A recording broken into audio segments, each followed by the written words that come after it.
അപ്പോൾ ഞാനങ്ങനെ ബിലാലിൻ്റെ അക്കൗണ്ട് കാണിച്ചു തരാൻ പറഞ്ഞിട്ടൊരു വീഡിയോ ഇട്ടിരുന്നു ഗെയ്സ്. ഓൾറെഡി ഒരു കളിയിലും കാര്യങ്ങളൊക്കെ കഴിഞ്ഞില്ല ഗെയ്സ്. ആ വീഡിയോ ഗെയ്സ് നമുക്ക് ബാക്ക് അടിക്കാം. അങ്ങനെ ബിലാലിൻ്റെ അക്കൗണ്ടും കാര്യങ്ങളും ഞാൻ കാണിച്ചു തരാം ഗെയ്സ്. ബിലാലിൻ്റെ അക്കൗണ്ട് കാണിച്ചു തരാം. പക്ഷെ ആ അക്കൗണ്ട് അവൻ സെല്ല് ചെയ്ത് കൊടുത്തിരിക്കുന്നു ഗെയ്സ്. അതാണ് ഗെയ്സ് പ്രശ്നം. ഈ അക്കൗണ്ട് അവൻ സെല്ല് ചെയ്തു. അവൻ്റെ അടുത്ത് വേറൊരു അക്കൗണ്ട് ഉണ്ട് ഗെയ്സ്. അതിലാണ് അവൻ വരൽ ഗെയ്സ്. ഇവിടെ ഗിൽഡിൽ കാണാമല്ലോ. അവൻ ഗിൽഡിൽ നിന്ന് ബാക്ക് അടിച്ചു കൊണ്ടുവന്നത് ഗെയ്സ് തോന്നണേ. അപ്പോൾ അവൻ്റെ ഇത് കാണിച്ചു കൊടുക്കാം.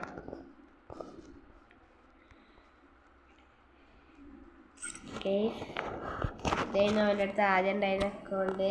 പിന്നെ അവനത് സെല്ല് ചെയ്ത് ഗെയ്സ്. ഇപ്പോൾ അവൻ്റെ അടുത്തുള്ള അക്കൗണ്ട് വേറെയാണ്. ഇപ്പോൾ അവൻ്റെ അടുത്തുള്ളതൊരു ന്യൂബ് അക്കൗണ്ടാണ്. അപ്പോൾ അങ്ങനെ കളിക്കാത്തതുകൊണ്ടാണ് ന്യൂബ് അക്കൗണ്ടും കാര്യങ്ങളും. അപ്പോൾ ഗെയ്സ് പക്ഷേ ഫ്രീ സ്പിന്നിൽ കിട്ടിയിരിക്കുന്നു ഗെയ്സ്. നമുക്ക് കാണിച്ചെടുക്കാം. ടിയർന്ന് കേട്ടോ ഗെയ്സ്. ഫസ്റ്റ് ഗെയ്സ് കാണാമല്ലോ. ഇതല്ല ഗെയ്സ്, ഇത് വേറൊരു ടിയറാണ് എൻ്റെ അക്കൗണ്ടത്തെ. ഗെയ്സ് ആ ടിയർ ഏതൊരു കാട്ടുമുക്ക് പോയി കിടക്കുക. ഈ ടിയറിനെ കാണാമല്ലോ. യെസ്, ടിയർ എവിടെ?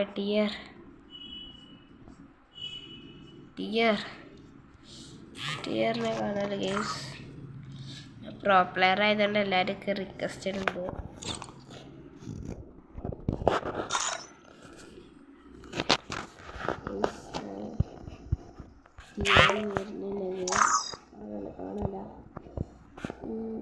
ആദ്യത്തെ വൈറ്റ് അക്കൗണ്ടാണ് ഗെയ്സ്. ആ ടിയർത്ത് വൈറ്റ് ഞാൻ സെല്ല് ചെയ്തിട്ടുണ്ട്.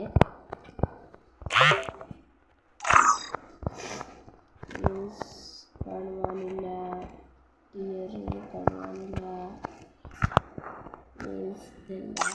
ഇതല്ല ടർബോ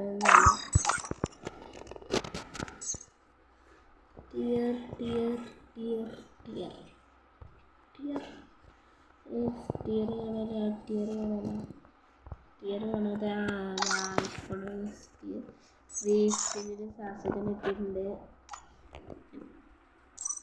ആ ഗെയ്സ് ഞാൻ അറിയാതെ എടുത്ത് കളഞ്ഞ ഗെയ്സ്.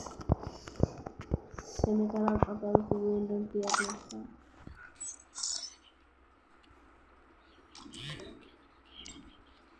ഗെയ്സ് AWM ലെവൽ 3 ആണ്. പിന്നെ ഏതായാലും പൊട്ടാണ്. MP5 AWM ആണ്. BR CF ഐസ് വെച്ച് തന്നെ കുറച്ചെണ്ണം വെച്ചിട്ടുണ്ടാവും. കുറച്ച് വെച്ചോളൂ ഗെയ്സ്. ഒരു മാറ്റമില്ല.